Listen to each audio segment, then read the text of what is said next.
Yes, hello my dear students. कैसे हैं आप लोग? कैसे हैं आप लोग?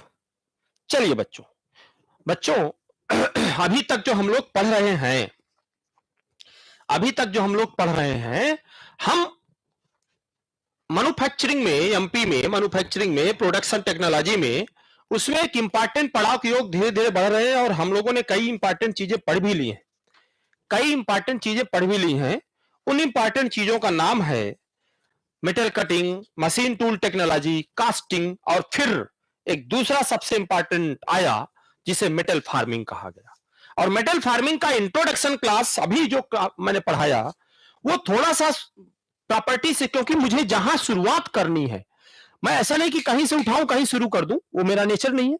मुझे एक तरफ से थोड़ा सा टाइम एक्स्ट्रा लगे, ठीक है, कोई प्रॉब्लम नहीं। जैसे ही ये चीजें बेसिक बतानी थी मुझे कि अगर आप डिफॉर्मेशन की बात करते हैं, स्ट्रेस क्या होती है, बच्चे कंफ्यूज रहते हैं, अंत तक उन्हें स्ट्रेस और स्ट्रेन नहीं पता रहता है। तो स्ट्रेस क्या होती है, स्ट्रेन क्या होती है, वो चीजें मैं आपको इंट्रोड्यूस करता हुआ आगे बढ़ रहा हूं। वो चीजें मैं आपको इंट्रोड्यूस करता हुआ आगे बढ़ रहा हूं। अभी आगे मैं आपको इंजीनियरिंग स्ट्रेस और इंजीनियरिंग स्ट्रेन भी पढ़ाऊंगा। टू स्ट्रेस और टू स्ट्रेन अलग से पढ़ाऊंगा, चिंता मत करिए, आप दोनों को रिलेट भी करूंगा। बट अब जरा उससे पहले हम बात कर लेते हैं अपने टॉपिक की, जिसको हमने शुरू किया और जिसको हमने कहा मेटल फार्मिंग। पहली चीज, मैंने तीन चीजें बच्चों आपको बताई है मेटल फार्मिंग में। मैंने बच्चों आपको तीन टोटल, जो मैन्युफैक्चरिंग आपने पढ़ा है शुरू शुरू में क्लासिफिकेशन में, मैन्युफैक्चरिंग में इंट्रोडक्शन में, बच्चों मैंने आपको बताया तीन चीजें। कौन कौन सी मैन्युफैक्चरिंग में तीन चीजें बताई हैं? मैन्युफैक्चरिंग में तीन चीजें अगर आपको याद हो मेरे बच्चों, तो तो मैन्युफैक्चरिंग में अगर तीन चीजें बच्चों याद हो, तो उन तीन चीजों में जब आप एमपी की बात करते हैं, मैन्युफैक्चरिंग की बात करते हैं, तो एमपी को आपने तीन पार्ट में डिवाइड किया था पीछे। एमपी को आपने तीन पार्ट में डिवाइड किया था पीछे, इस तरीके से। एक को आपने, मैंने आपको कहा था कि आपके पास कोई मटेरियल है, आपके पास यहां पर कोई रॉ मटेरियल है, this is the raw material. इस रॉ मटेरियल पर आपने यहां से आपका ये आपका मैन्युफैक्चरिंग सिस्टम है। मैन्युफैक्चरिंग सिस्टम के अंदर, सॉरी, आप एक काम करता हूं, थोड़ा अच्छे से बना देता हूं। मैन्युफैक्चरिंग सिस्टम के अंदर बच्चों, मैंने आपको यह बात बताई थी कि यह आपका मैन्युफैक्चरिंग सिस्टम है, यह आपका मैन्युफैक्चरिंग सिस्टम है।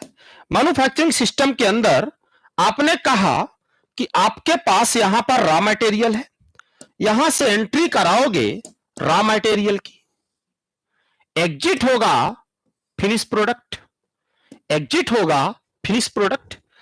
तो ये आपका मैन्युफैक्चरिंग सिस्टम है। ये क्या है? ये है आपका, मैंने पढ़ाया है पीछे,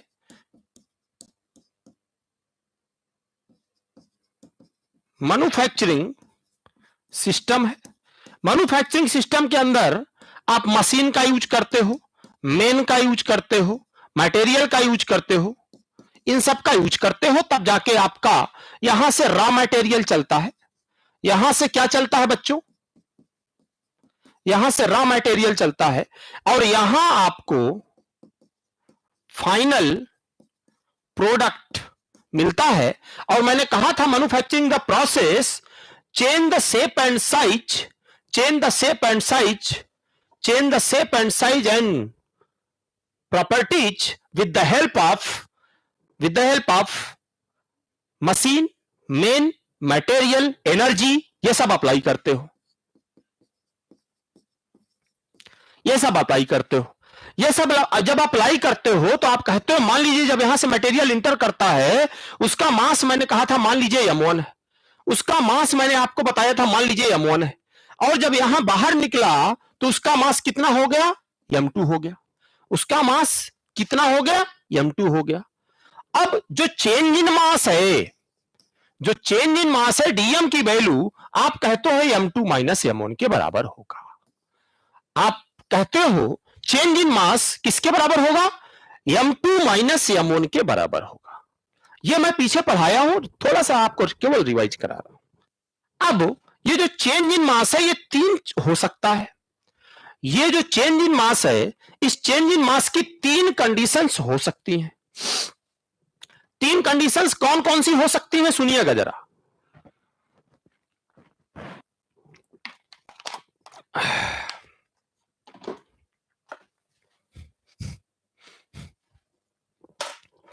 तीन कंडीशन चेंज इन मास की हो सकती है।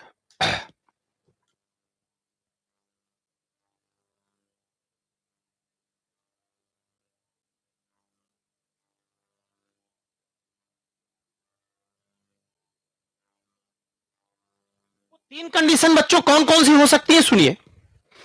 एक तो हो सकता है कि आपने जो रॉ मटेरियल यूज किया है उसमें से जो डीएम है, हो सकता है ना तो मटेरियल को कट करके बाहर निकाला हो और ना तो उसमें मटेरियल ऐड किया हो। आपने केवल और केवल मटेरियल का शेप और साइज चेंज किया हो।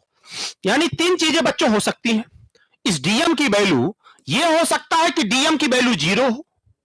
जब डीएम की वैल्यू 0 होगी, एक 0 हो सकती है, दूसरा डीएम की वैल्यू निगेटिव हो सकती है, तीसरा डीएम की वैल्यू पॉजिटिव हो सकती है। 3 पार्ट में हम पीछे पढ़े हैं और समझे हैं।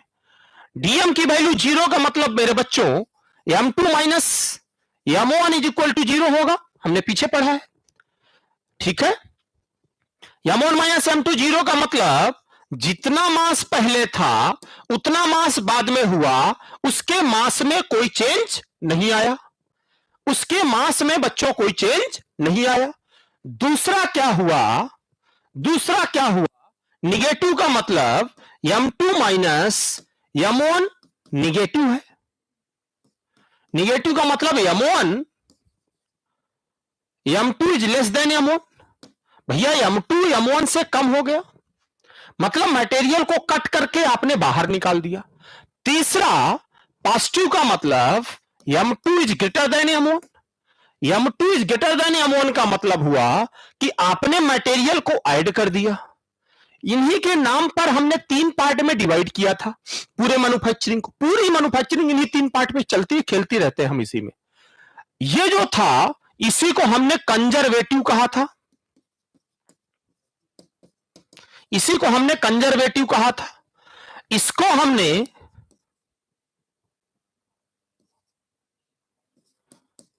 सब्सट्रैक्टिव कहा था या निगेटिव प्रोसेस कहा था, और इसको हमने एडिटिव कहा था, या इसी को पॉजिटिव प्रोसेस कहा था,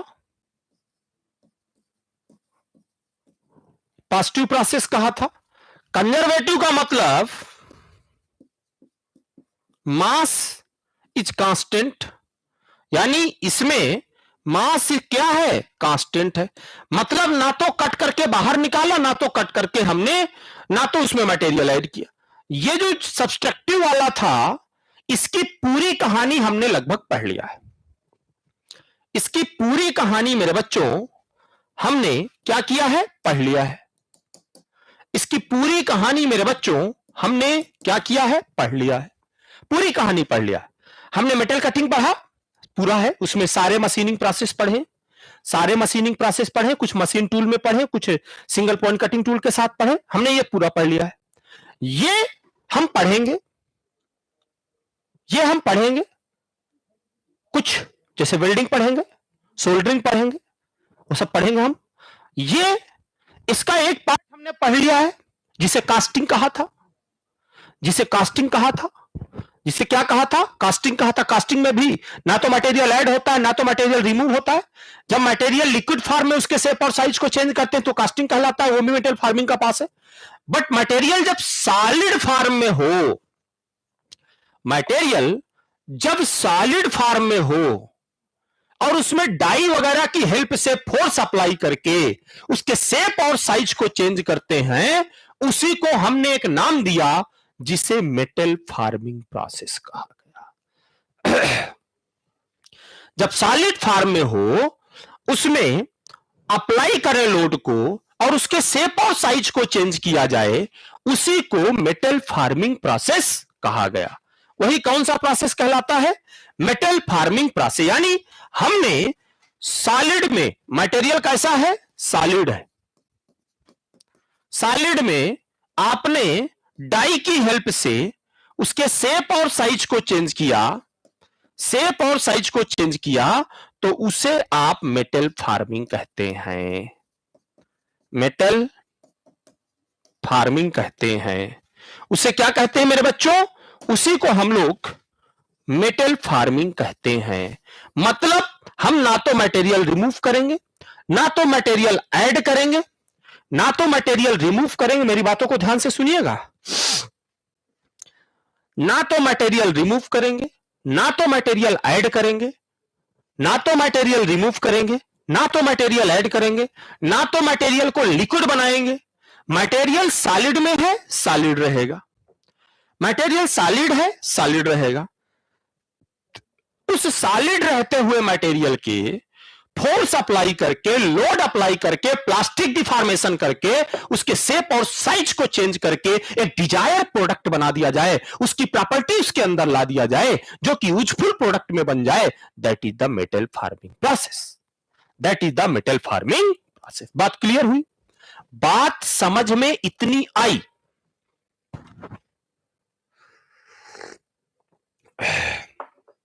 इतनी बात समझ में आई? सबको आ गई होगी? इतनी क्रिस्टल क्लियर बात समझ में आई होगी? क्लियर है? आगे सुनिए। उफ़ो, ये क्या हुआ?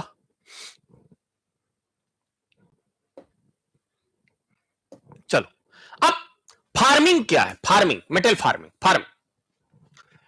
फार्मिंग मैंने आपको कहा कि बच्चों, मेटल फार्मिंग क्या है?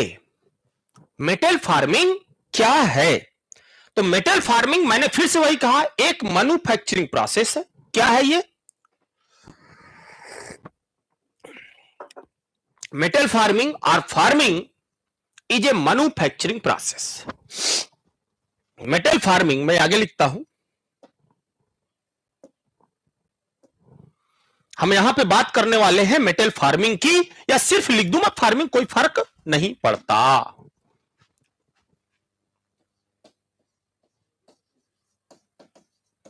फार्मिंग, फार्मिंग क्या है? Farming is a process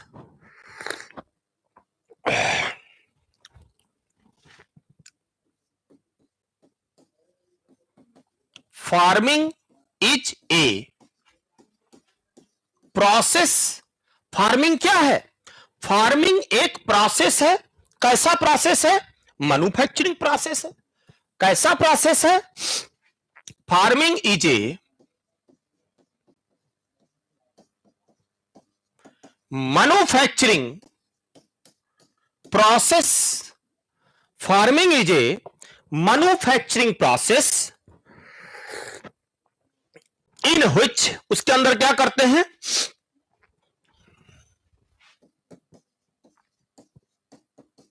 in which desired, in which desired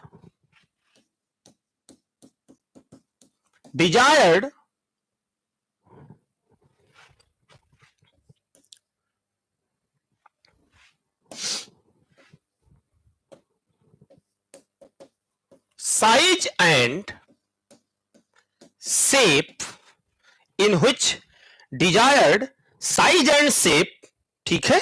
shape का मतलब dimensions. Size and shape are obtained, size and shape are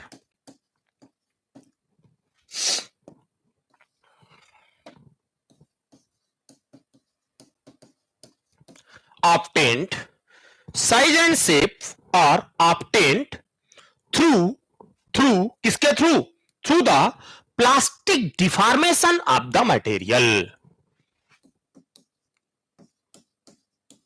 through the plastic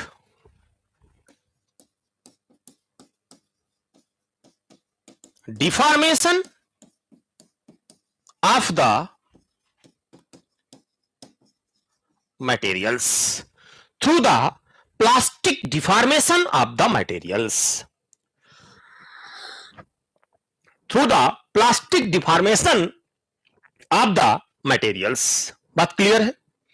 अब बच्चों एक बात और सुनिए, मैंने कहा मेटल फार्मिंग या फार्मिंग वो प्रोसेस है, वो मैन्युफैक्चरिंग प्रोसेस है जिसमें डिजायर साइज और शेप को पाने के लिए, जिसमें डिजायर साइज एंड शेप यानी डायमेंशंस को पाने के लिए आप उसमें प्लास्टिक डिफॉर्मेशन कराते हो मटेरियल में, और वो मटेरियल प्लास्टिकली डिफॉर्म होकर के उस साइज और शेप को पा लेता है। तो एक बात यहां से ये बहुत क्लिस्टर क्लियर होके निकल के आ जाती है, एक बात यहां से बहुत क्लिस्टर क्लियर होके निकल के आ जाती है मेरे बच्चों, कि अगर आप फार्मिंग की बात करने वाले हो तो डिजायर साइज और शेप पाने के लिए उसमें क्या करना पड़ेगा? प्लास्टिक डिफॉर्मेशन करना पड़ेगा। बिना प्लास्टिक डिफॉर्मेशन किए आप मेटल फार्मिंग नहीं कर सकते हैं। आप सोचें, प्लास्टिक का मतलब परमानेंट डिफॉर्मेशन, प्लास्टिक का मतलब कौन सा डिफॉर्मेशन? अभी इसीलिए पीछे बताया, इलास्टिक डिफॉर्मेशन बताया, प्लास्टिक डिफॉर्मेशन बताया। तो यहां से यह बात क्लिस्टर क्लियर हो गई। प्लास्टिक का मतलब क्या हुआ? Permanent deformation. प्लास्टिक का मतलब परमानेंट डिफॉर्मेशन, इस बात को याद रखिएगा। प्लास्टिक का मतलब कौन सा डिफॉर्मेशन मेरे बच्चों? परमानेंट डिफॉर्मेशन, जिससे कि आप लोड अप्लाई करो और लोड को रिमूव करो। जब लोड को रिमूव करो तो वो अपने ओरिजिनल शेप को रिगेन ना करे। जिस शेप में आपने बनाना चाहा है उसके डायमेंशन को चेंज किया है, डायमेंशन साइज का मतलब, साइज और शेप का मतलब डायमेंशन, जो डायमेंशन आपने चाहा है वो डायमेंशन वो दे दे, वो डायमेंशन वो क्या करे? दे दे मेरे बच्चों। और जब वो डायमेंशन वो दे देती है, जब वो बॉडी वो डायमेंशन दे देती है तो उसको प्लास्टिक डिफॉर्मेशन कहते हैं। यानी लोड अप्लाई करें मटेरियल पर और उसमें परमानेंट यानी प्लास्टिक डिफॉर्मेशन के थ्रू सॉलिड ही रहेगा, वो लिक्विड नहीं बनेगा। परमानेंट यानी प्लास्टिक डिफॉर्मेशन के थ्रू उसके साइज और शेप को क्या किया जाए? पा लिया जाए। दैट इज द फार्मिंग और मेटल फार्मिंग प्रोसेस। अब यहां ये बात आई निकल के ना कि मटेरियल कैसा होना चाहिए? परमानेंट यानी प्लास्टिक डिफॉर्मेशन होना चाहिए। यानी अगर आपको मेटल फार्मिंग करना है, अगर आपको मेटल फार्मिंग करना है तो उसकी वर्किंग कंडीशन क्या होनी चाहिए?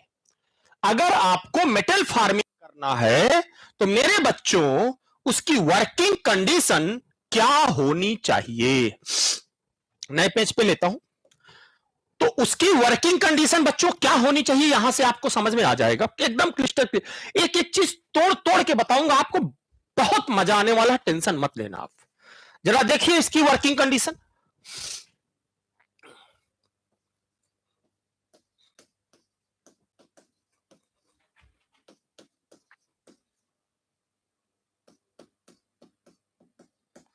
वर्किंग कंडीशंस,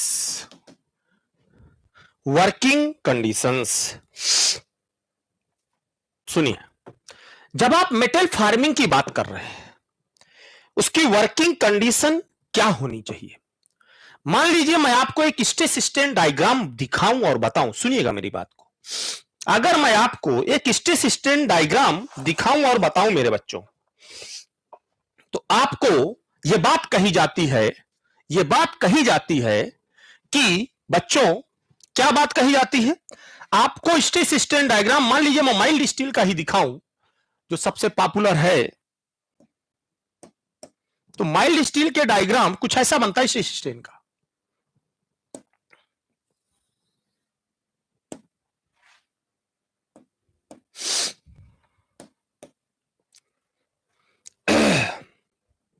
या किसी भी मटेरियल के ले लीजिए, स्ट्रेस स्ट्रेन का डायग्राम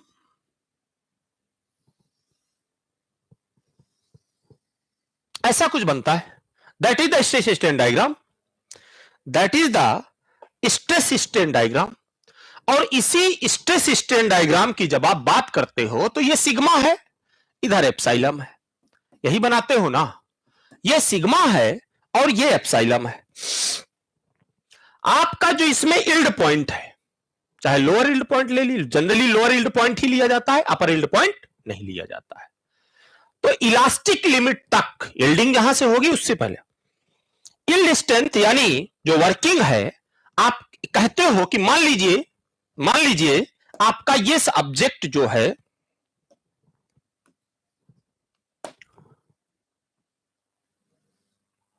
ये ऑब्जेक्ट जो है कुछ ऐसा बना हुआ, मैंने एक सिंपल स्ट्रेस स्ट्रेन डायग्राम यही होता है, जो भी मैंने स्ट्रेस पढ़ाया था पीछे, जो स्ट्रेन पढ़ाया था, दोनों के बीच में ग्राफ बनाओगे अलग अलग मटेरियल के लिए। अभी आगे आप पढ़ाऊंगा भी कैसे किस तरीके से चेंज होता है, किसके लिए कैसा बनता है, वो भी पढ़ाऊंगा, चिंता मत करिए।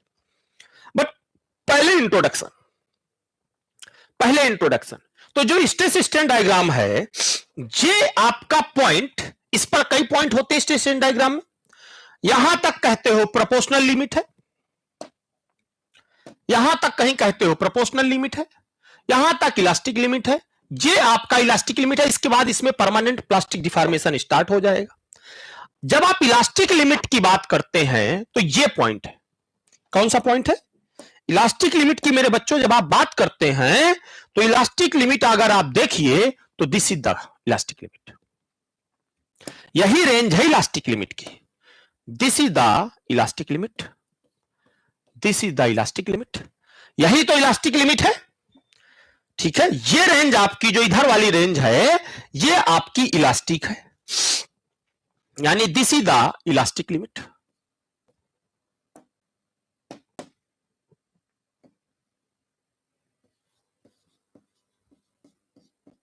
This is the elastic limit. और इसके आगे जो भी आप लेते हो, इसके आगे जितना भी आप लेते हो, आप यहां कहते हो इस पोर्शन तक प्लास्टिक डिफॉर्मेशन, फिर नेकिंग स्टार्ट हो जाती है, कुछ ऐसा बोलते हो ना कि यहां तक मान लीजिए ये है, फिर नेकिंग है, तो इधर एक तरीके से परमानेंट प्लास्टिक डिफॉर्मेशन ये आगे तक दिखाते हो, वो अलग दो पार्ट में तोड़ देते हैं, आगे नेकिंग होती है। तो इधर की तरफ हम क्या कहते हैं, प्लास्टिक डिफॉर्मेशन कहते हैं। इधर की तरफ हम क्या कहते हैं बच्चों, that is the plastic deformation,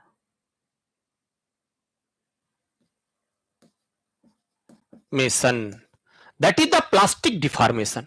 ये इलास्टिक डिफॉर्मेशन है। अगर यहां तक लोड लगाओगे तो आपका जो मटेरियल है, जो ऑब्जेक्ट है, वो अपने ओरिजिनल शेप को रिगेन कर लेगा। अगर आपने यहां तक लोड लगाया, तो आपका जो ऑब्जेक्ट है, आपका जो मटेरियल है, वो अपने ओरिजिनल शेप को रिगेन कर लेगा। क्या करेगा, अपने ओरिजिनल शेप को रिगेन कर लेगा। लेकिन अगर इसके बाद आपने लोड लगा दिया तो फिर वो अपने ओरिजिनल शेप को रिगेन नहीं कर पाएगा।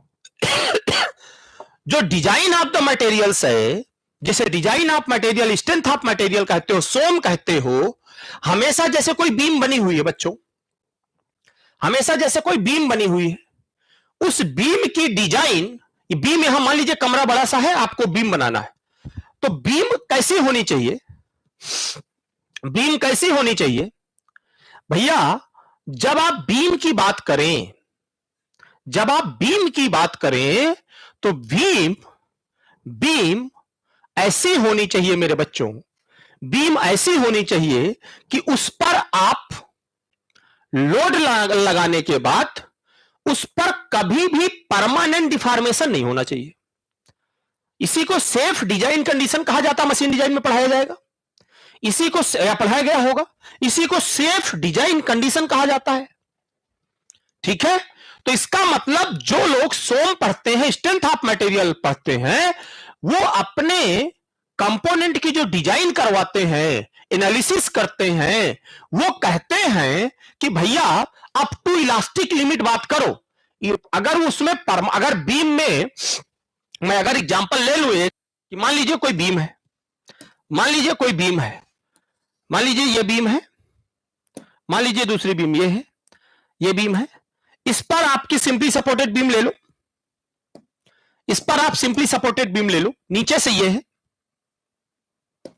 नीचे से ये है, नीचे से ये है, नीचे से ये है, सिंपली सपोर्टेड बीम ले लिया, सिंपली सपोर्टेड बीम ले लिया।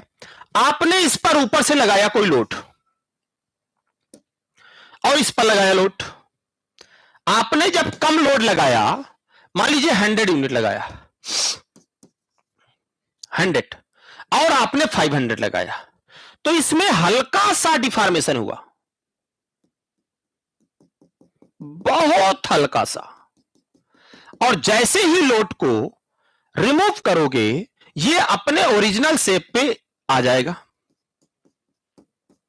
और इस पर आपने 500 का लगा दिया, इस पर आपने कितना लगा दिया, 500 का, तो इसमें डिफॉर्मेशन बहुत ज्यादा हो जाएगा, इसमें डिफॉर्मेशन बहुत ज्यादा हो जाएगा।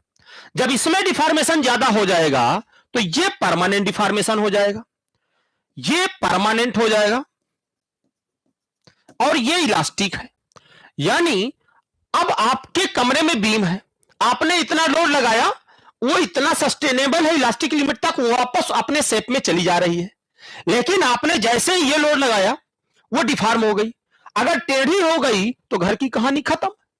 सारी बीम, जितना भी आपका पुल है, पुल में आपने ऐसा बनाया कि गाड़ी गई और पुल टेढ़ा हो गया, जाना बंद कर दोगे। यानी जो स्ट्रेंथ ऑफ मटेरियल बात करता है, जो स्ट्रेंथ ऑफ मटेरियल बात करता है, वो बात करता है विथ इन इलास्टिक लिमिट। वो इलास्टिक लिमिट के बाद जाता ही नहीं है, विथ इन इलास्टिक लिमिट की ही बात करता है आपका strength of material. Strength of material किसकी बात करता है, विद इन इलास्टिक लिमिट की बात करता है, याद रखिएगा, विद इन इलास्टिक लिमिट की बात करता है, याद रखिएगा, विद इन इलास्टिक लिमिट की बात करता है, याद रखिएगा। यानी इलास्टिक लिमिट के अंदर की एनालिसिस कौन करता है, सोम करता है मेरे बच्चों। कौन करता है, सोम करता है। कौन करता है, सोम करता है। इलास्ट और मेटल फार्मिंग क्या पढ़ाती है, मेटल फार्मिंग कहती है, मेटल फार्मिंग कहती है कि आप लोड लगाओ तो उसमें परमानेंट प्लास्टिक डिफॉर्म, इलास्टिक की तो कुछ गिनती ही नहीं है। अगर इलास्टिक में रह गया तो फिर मेटल फार्मिंग पॉसिबल ही नहीं है।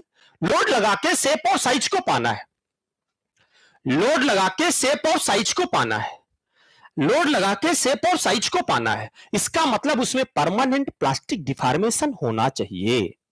अगर उसमें परमानेंट प्लास्टिक डिफॉर्मेशन होना चाहिए, परमानेंट प्लास्टिक डिफॉर्मेशन होना चाहिए, तो फिर उसके लिए उसको अप टू इलास्टिक लिमिट जाना पड़े, अपर इलास्टिक लिमिट से ऊपर, एबव द इलास्टिक लिमिट जाना पड़ेगा। यानी जो प्लास्टिक, जो आपकी मैन्युफैक्चरिंग है, मेटल फार्मिंग है, वो एबव इलास्टिक लिमिट की बात करता है, एबव इलास्टिक लिमिट की बात करता है। यानी जो प्लास्टिक डिफॉर्मेशन जोन है ये किसका है, ये मेटल फार्मिंग की है, मेटल फार्मिंग की बात करता है। तो ये पोर्शन एमपी की, या मैन्युफैक्चरिंग प्रोसेस भी बोल सकते हो शॉर्ट में, मैन्युफैक्चरिंग प्रोसेस की बात करता है मेटल फार्मिंग। यानी प्लास्टिक डिफॉर्मेशन वाला जोन ये पूरा का पूरा मेटल फार्मिंग की बात करता है।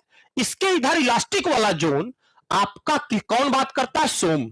तो सोम में जो भी कहानी पढ़ते हो, जो भी डिजाइन पढ़ते हो, जो भी बीम पढ़ते हो, जो भी बेंडिंग मोमेंट डायग्राम पढ़ते हो, जो भी शियर फोर्स डायग्राम पढ़ते हो, वो सब अप टू इलास्टिक लिमिट की बात करता है। वो सब किसकी बात करते हैं, अप टू इलास्टिक लिमिट की बात करता है।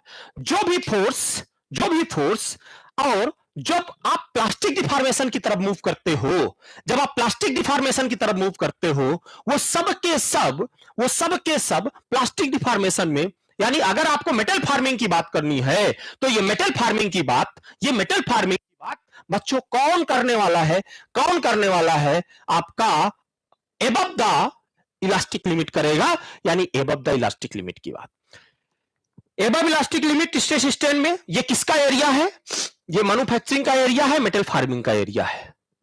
बिलो द इलास्टिक लिमिट किसका एरिया है? स्ट्रेंथ ऑफ मटेरियल का एरिया, सोम का एरिया। यानी सोम में जहां से पढ़ना बंद करते हो, मेटल फार्मिंग वहां से पढ़ना शुरू कराती है। सोम में जहां से पढ़ना बंद करते हो, मेटल फार्मिंग मैन्युफैक्चरिंग वहां से पढ़ना शुरू कराती है बच्चों। आपको बात क्लिस्टर क्लियर है? बात क्लिस्टर क्लियर है?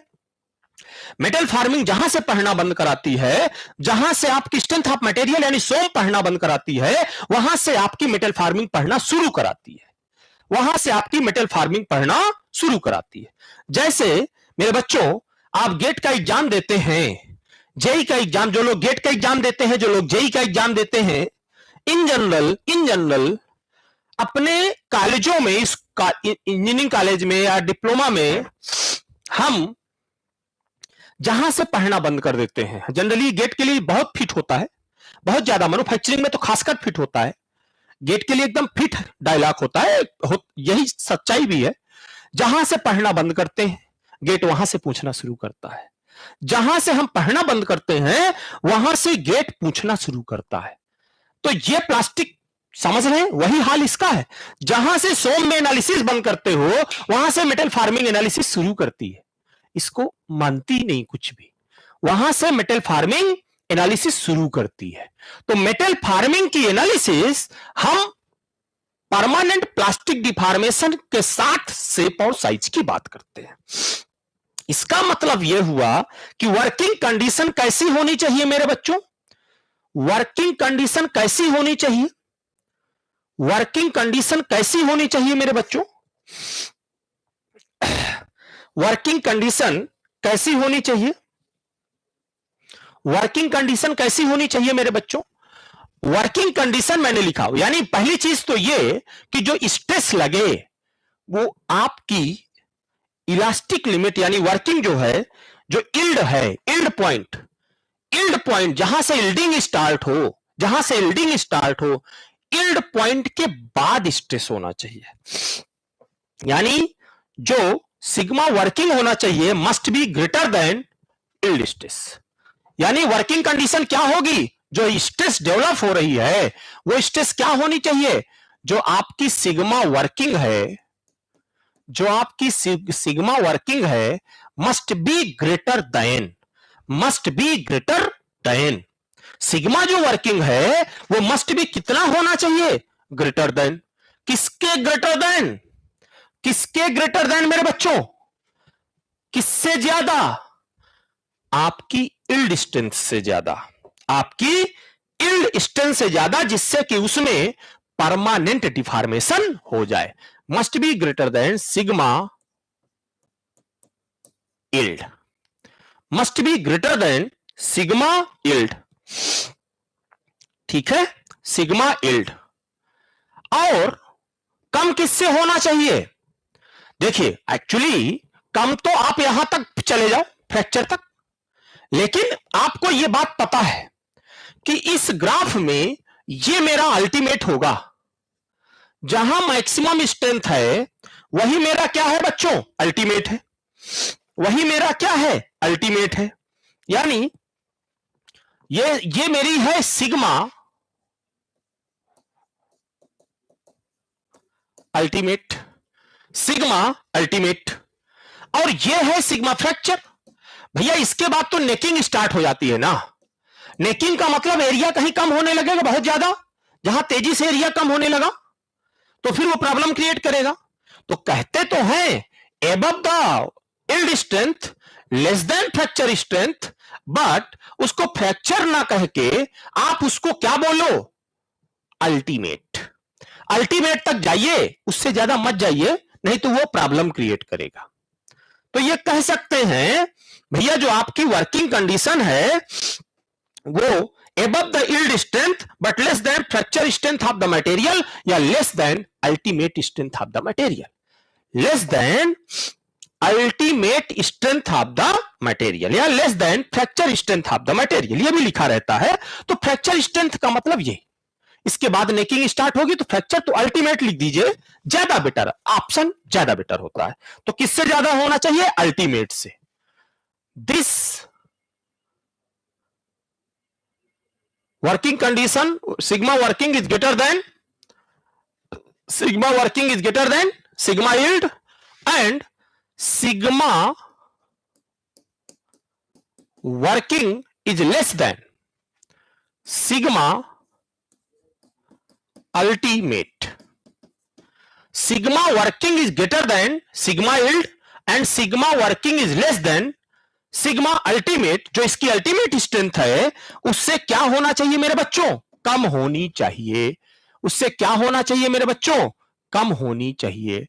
यही आपकी मेटल फार्मिंग की वर्किंग कंडीशन होती है, यानी डिफॉर्मेशन अंडर प्लास्टिक डिफॉर्मेशन जो होना चाहिए, ठीक है, परमानेंट डिफॉर्मेशन होना चाहिए, ठीक है, याद रखिएगा। फ्रैक्चर से कम होना चाहिए, अल्टीमेट से कम होना चाहिए और आपके यील्ड स्ट्रेंथ से ज्यादा होना चाहिए।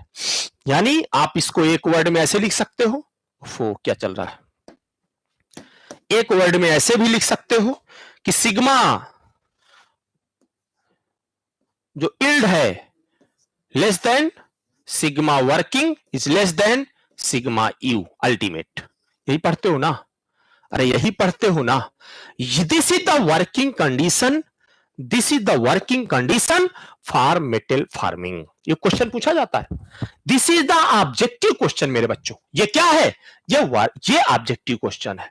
मेटल फार्मिंग में जो वर्किंग स्ट्रेस है वो ग्रेटर देन होना चाहिए यील्ड स्ट्रेस से, लेस देन होना चाहिए अल्टीमेट स्ट्रेंथ से, लेस देन होना चाहिए अल्टीमेट स्ट्रेंथ से, ठीक है, लेस देन होना चाहिए अल्टीमेट स्ट्रेंथ से, डिफॉर्मेशन होनी चाहिए अंडर प्लास्टिक जोन यानी परमानेंट डिफॉर्मेशन। यानी डिफॉर्मेशन क्या होना चाहिए?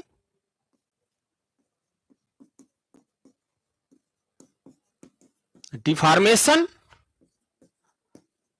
Under plastic zone, plastic zone में डिफॉर्मेशन होना चाहिए यानी परमानेंट डिफॉर्मेशन होना चाहिए, परमानेंट डिफॉर्मेशन होना चाहिए, परमानेंट डिफॉर्मेशन होना चाहिए। यह बात क्लियर हो रही है सबको? तो आपकी वर्किंग कंडीशन क्या होनी चाहिए? मैंने आपको यह बात बता दिया। आपकी वर्किंग कंडीशन क्या होनी चाहिए बच्चों? मैंने आपको यह बात क्रिस्टल क्लियर बताई। यहां तक किसी को कोई कंफ्यूजन नहीं होना चाहिए, यहां तक मेरे बच्चों किसी को कोई भी कंफ्यूजन नहीं होना चाहिए, कोई भी कंफ्यूजन नहीं होना चाहिए। अल्टीमेट स्ट्रेंथ या कहीं कहीं फ्रैक्चर स्ट्रेंथ भी लिखी होती है, but ultimate is the better option, ultimate is the better, क्योंकि फ्रैक्चर तक जाना का इसके बाद तो नेकिंग वोकिंग होती है तो उसकी बात नहीं करते। तो हम फ्रैक्चर कई बुकों में लिखा, कई जगह लिखा रहता है, गलत भी नहीं है वो, बट अल्टीमेट लिखो ज्यादा बेटर है, अल्टीमेट लिखो ज्यादा बेटर है, ठीक है। तो work, this is the working condition for metal farming operation, for metal farming process.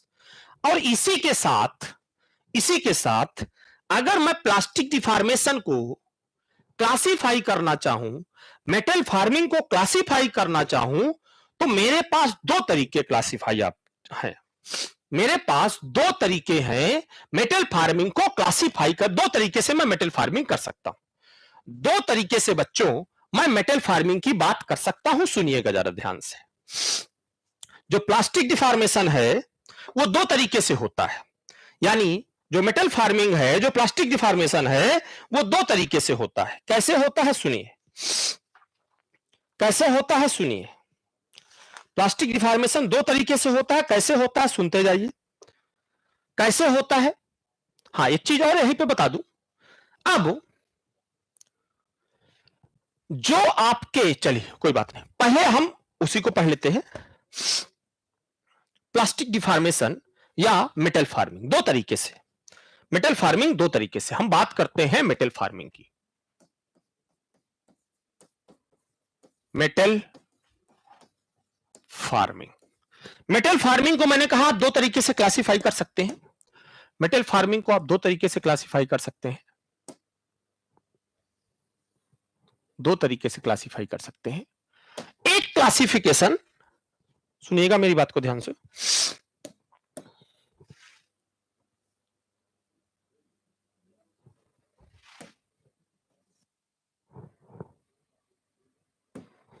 Classification, सुनिएगा मेरी बात को ध्यान से बच्चों, आप इसको बिल्कुल और कंसंट्रेट होगी।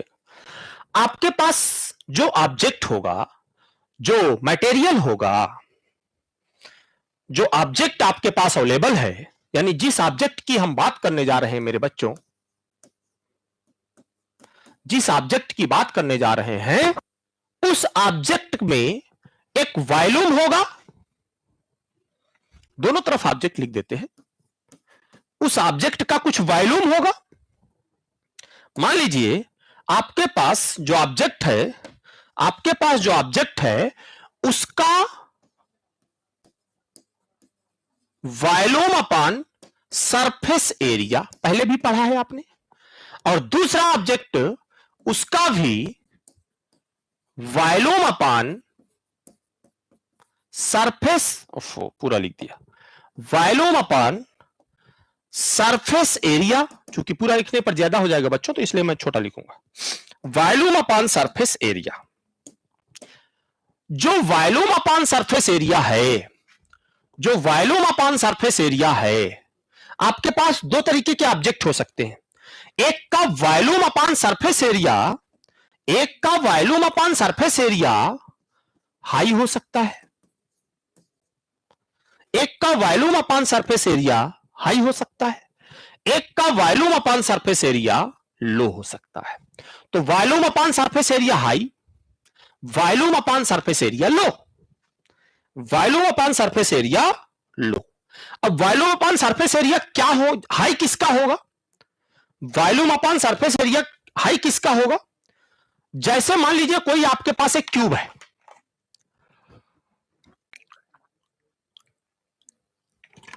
या बड़ा सिलेंडर है, volume upon surface area high किसका होगा? मान लीजिए कि आपके पास कोई एक क्यूब है मेरे बच्चों,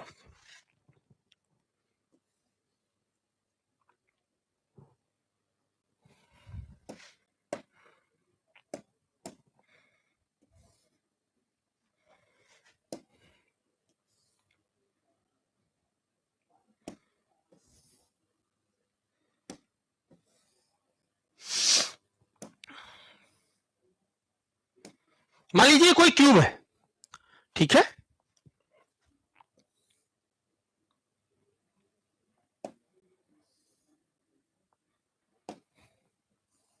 ये क्यूब है। अब इस क्यूब को ध्यान से देखिए, इस क्यूब की लेंथ भी है, इस क्यूब की मान लीजिए हाइट भी है अच्छी खासी, थिकनेस भी है, मान लीजिए इसको आपने थिकनेस मान लिया, इस क्यूब की हाइट भी है यानी थिकनेस भी है, और इस क्यूब की मान लीजिए विड्थ भी है कुछ, इसको विड्थ मान लो। तो हाइट है, एल है, टी है, डब्ल्यू है, तो इसका वॉल्यूम काफी ज्यादा होगा।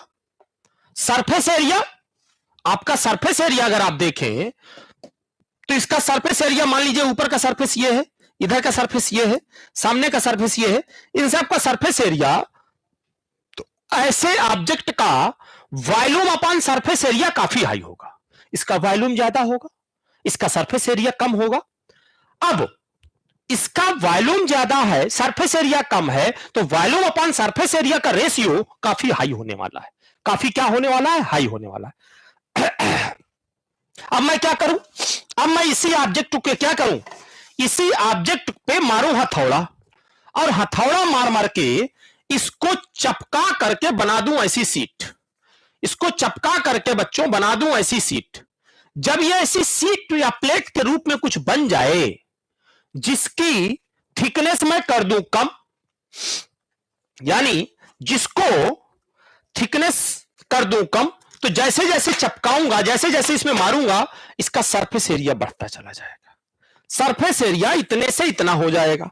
अब सरफेस एरिया इतने से इतना होने का क्या मतलब है? फिर से सुन लो, सरफेस एरिया इतने से इतना होने का क्या मतलब है? फिर से सुन लो। आप सोचोगे सर क्या बता रहे हो आप? यकीन मानिए, आप जब इन कॉन्सेप्ट के साथ चलेंगे तो आपको अलग ही मजा आने वाला है मेरे बच्चों।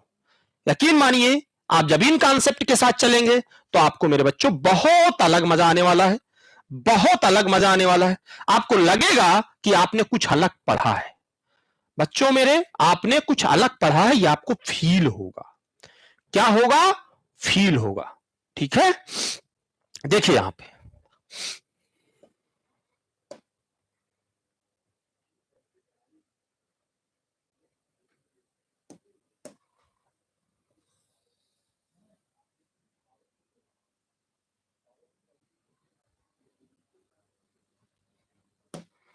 ठीक है।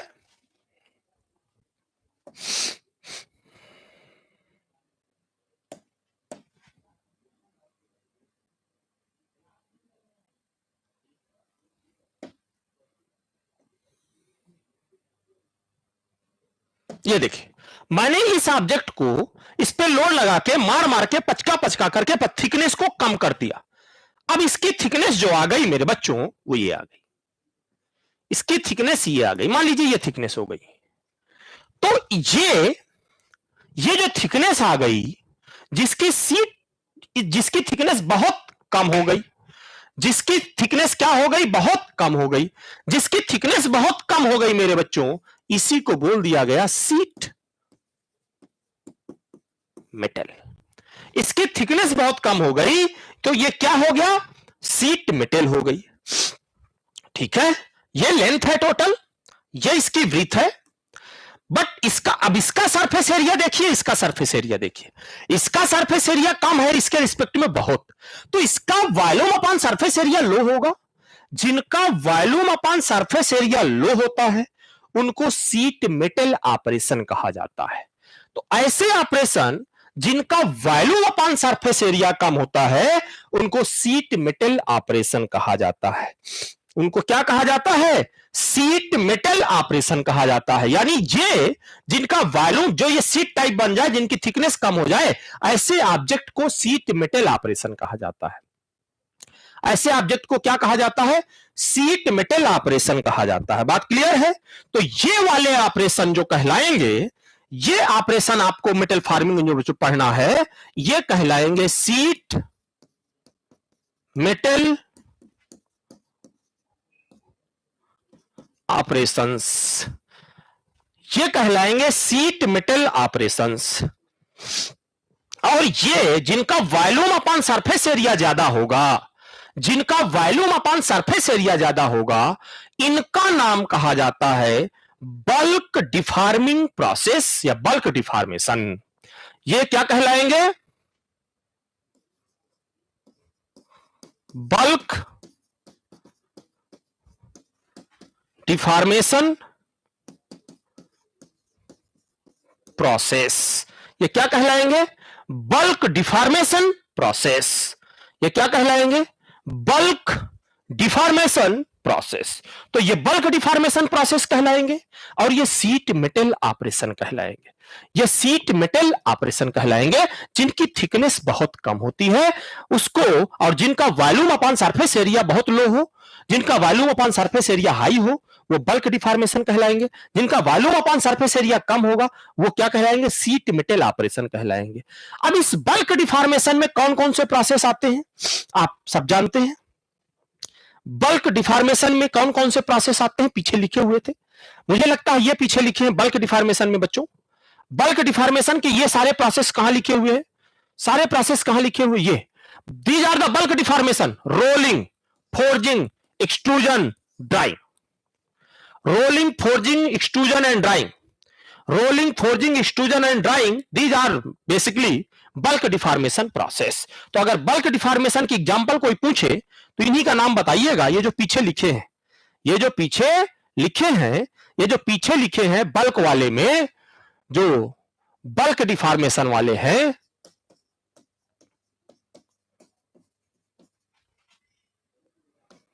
जो बल्क डिफॉर्मेशन वाले हैं, ये कौन कौन से हैं, रोलिंग हो गया, फोर्जिंग हो गया, एक्सट्रूजन हो गया, ड्राइंग हो गया।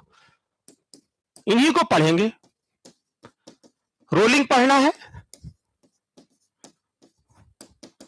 फोर्जिंग पढ़ना है,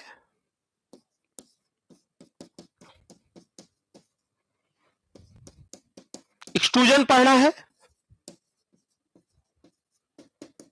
ड्राइंग पढ़ना है। रोलिंग पढ़ना है, फोर्जिंग पढ़ना है, एक्सट्रूजन पढ़ना है, ड्राइंग पढ़ना है। These are bulk deformation process. Sheet metal में और भी जितने आगे आगे आने वाले हैं, डीप ड्राइंग हो गया, पंचिंग हो गया, ब्लैंकिंग हो गया, हालांकि वो डीप ड्राइंग वो भी चूंकि ब्रेक होता है तो हो सकता है ना कंसीडर करें, बट वो सारे प्रोसेस उसमें आ जाते हैं, वो सारे प्रोसेस उसमें आ जाते हैं। एक चीज और आपको बहुत कंफ्यूज करती है बच्चों, वो भी मैं यहीं बता देता हूं, वो भी मैं यहीं पे बता देता हूं, वो कंफ्यूजन नहीं होना चाहिए मेरे बच्चों कहीं पर भी। अब इस तरीके से जब शुरू करते हो, जब इस तरीके से चीजों को समझते हो, तो आपको कौन समझने से रोक सकता है मेरे बच्चों? आपको कोई नहीं रोक सकता अगर इन चीजों को इस तरीके से समझते हो मेरे बच्चों। कई जगह यह चीज लिखा है, कई जगह यह चीज लिखा है कि सीट क्या होती है, प्लेट क्या होती है, और ये पूछा भी जाता है, पूछा भी जाता है। तो बच्चों अगर जो टी है, अब कुछ लोग कुछ बुकें 5 mm लिखती हैं, कुछ बुकें 6 mm लिखती हैं, इस तरीके से लिखती हैं। तो 5 या 6 कुछ भी लिखा हो तो उससे कंफ्यूज मत होना, 5 या 6 कुछ भी लिखा हो तो उससे कंफ्यूज मत होना है। टी क्या होती है? थिकनेस होती है। तो अगर टी की वैल्यू ग्रेटर देन 6 mm हो जाए, टी की वैल्यू ग्रेटर देन 6 और 5, कुछ 5 भी लिखती हैं बुकें, कोई दिक्कत नहीं, 6 mm हो जाए, तो वो जो अभी हमने सीट मेटल की तरफ बनाया था उसको प्लेट बोलते हैं। उसको क्या बोलेंगे? प्लेट बोलेंगे। वो क्या कहलाएगी? प्लेट कहलाएगी। जो हमने उधर बनाया था वो क्या कहलाएगी? प्लेट कहलाएगी। और अगर एक तो ये हो गया, दूसरा अगर टी की वैल्यू लेस देन 6 mm हो जाए, टी की वैल्यू लेस देन 6 mm हो जाए, और विड्थ की वैल्यू, जो विड्थ है वो ग्रेटर देन 600 mm हो जाए, याद रखिएगा, वो ग्रेटर देन 600 mm हो जाए, तो ऐसी चीज को सीट कहा जाता है। ऐसे चीज को क्या कहा जाता है? सीट कहा जाता है। याद रखिएगा, कंफ्यूज मत होइएगा। थर्ड है, अगर टी की वैल्यू लेस देन 6 mm हो जाए, 6 mm हो जाए, और W की वैल्यू लेस देन 600 mm बच्चों हो जाए, लेस देन 600 mm हो जाए, अगर ऐसी कंडीशन आ जाए तो उसका नाम स्ट्रिप है। उसे क्या कहा जाता है? स्ट्रिप कहते हैं। उसको क्या बोलते हैं? स्ट्रिप कहते हैं। तो ये कंडीशन भी मेरे बच्चों याद रखिएगा। स्ट्रिप किसे कहते हैं, सीट किसे कहते हैं, प्लेट किसे कहते हैं। जैसे मैंने अभी दिखाया था ना, ये अभी एक दिखाया था मेरे बच्चों, मान लीजिए ये क्या है, इसकी थिकनेस लेस देन 6 mm है, इसकी थिकनेस लेस देन 6 mm है, विड्थ 600 mm से ज्यादा है, थिकनेस 6 mm से कम है, तो ये क्या है? सीट है। इसी सीट को मैं ऐसे पार्ट में काट दूं, तोड़ दूं, अलग, अफो क्या होता रे, अरे बाबा, ये देखो, ये देखो, ये मैंने इस सीट को ये अलग कर दिया। ये जो अलग कर दिया, इसकी थिकनेस भी 6 mm से कम हो गई, इसकी विड्थ भी 600 से कम हो गई, मतलब ये स्ट्रिप है। तो इस सीट को छोटे छोटे पार्ट में काट देना जिससे कि विड्थ कम हो जाए, that is the strip, that is the strip. जैसे पीछे बनाया था ना भैया, ये है, ये है, ये मेरी सीट है, ये सीट है, ये पूरी सीट है।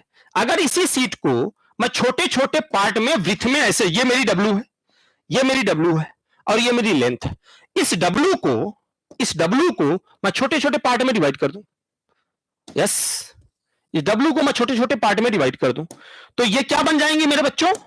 ये क्या सब बन जाएंगी? यही तो मेरी स्ट्रिप बन जाएंगी ना। छोटे छोटे पार्ट में काट के अलग कर दूं तो यही मेरी स्ट्रिप बन जाएंगी। तो सीट को छोटे छोटे वृत्त में काट के अलग कर देना ही स्ट्रिप है। इसीलिए उसकी थिकनेस भी 600 mm से कम हो जाती, वृत्त 6 mm से कम हो जाती, सॉरी थिकनेस 6 mm से कम हो जाती है, W 600 mm से कम हो जाती है, तो क्या कहलाएगी? वो स्ट्रिप कहलाएगी। वो क्या कहलाएगी? वो स्ट्रिप कहलाएगी। बात क्लियर हुई? बात क्लियर हुई इतनी? ठीक है। तो आपको पहले हम ये डिटेल से पढ़ेंगे, पहले हम ये डिटेल से पढ़ेंगे, फिर हम ये डिटेल से पढ़ेंगे, दोनों पढ़ेंगे। इसमें क्या क्या आते हैं आपको बता दिया, इसमें भी कौन कौन होते हैं आपको बता दिया, आगे भी बताऊंगा डिटेल से, कोई प्रॉब्लम नहीं होनी चाहिए। अब इसमें लोड कितने तरीके के हो सकते हैं भैया? जब लोड लगाओगे, टाइप ऑफ लोडिंग सारे हो सकते हैं। कंप्रेसिव हो सकता है, टेंसाइल हो सकता है, शेयरिंग हो सकता है, बेंडिंग हो सकता है, अकेले हो सकते हैं, इनका कॉम्बिनेशन भी हो सकता है। अकेले हो सकते हैं और इनका कॉम्बिनेशन भी मेरे बच्चों हो सकता है। इसके बारे में और डिटेल से हम नेक्स्ट क्लास में बात करेंगे। उम्मीद करता हूं कि यहां तक चीजें बच्चों आपको क्लिस्टर क्लियर समझ में आ गई होंगी। उम्मीद करता हूं यहां तक चीजें आपको क्लिस्टर क्लियर समझ में आई होंगी। आपको क्लिस्टर क्लियर समझ में आई होंगी। ठीक है, कौन कौन सी स्ट्रेसेस लगती हैं वो मैंने आपको आगे बताऊंगा। ठीक है, इतनी बात क्लियर हो गई, इतनी बात क्लियर हो गई। ठीक है, तो आज की सेशन को बच्चों यही रोकते हैं। Thank you so much. उम्मीद करता हूं चीजें समझ में आ रही होंगी, आपको सब्जेक्ट पढ़ने में मजा आएगा, बहुत मजा आएगा। मेटल फार्मिंग पढ़ने में आपको लगेगा कि हम मेटल फार्मिंग इससे अच्छी पढ़ नहीं सकते। यकीन मानिए, आप ध्यान रखिए, इससे अच्छी आपको लगेगा कि इससे अच्छी मेटल फार्मिंग नहीं पढ़ी जा सकती है। ठीक है, पूरा एक एक चीज क्लिस्टर क्लियर डिटेल से चलेंगे, कोई कंफ्यूजन बच्चों नहीं होगा, कहीं कोई कंफ्यूजन नहीं होने वाला है आपको। ठीक है, तो आज की क्लास यहीं पे रोक रहे हैं। ठीक है, बात करते हैं नेक्स्ट क्लास में नए जोश के साथ, नए पार्ट के साथ। ठीक है, चलिए, ओके, थैंक यू।